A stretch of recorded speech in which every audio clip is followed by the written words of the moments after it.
Celeridade a hora de substituir as ausencias do profesorado e a reclamación dos alumnos da Escola de Idiomas de Pontevedra. Llevamos 4 grupos de portugués un mes sin tener clase y se debe a la falta de sustitución del profesorado que causa baja por enfermedad.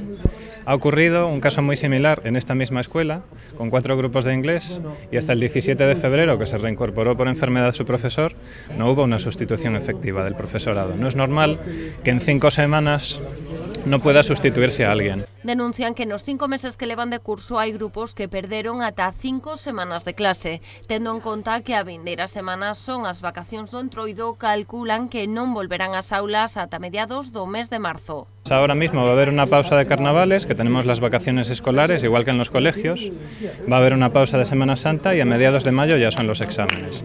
Entonces sí nos preocupa que nos hemos matriculado en un curso que es presencial y no se ha dado ninguna alternativa. Yo creo que las hay. De hecho, la infraestructura para que las haya ya existe. Y durante el COVID así se pusieron en efecto. Porque de lo contrario hemos pagado por un servicio que no se está proporcionando.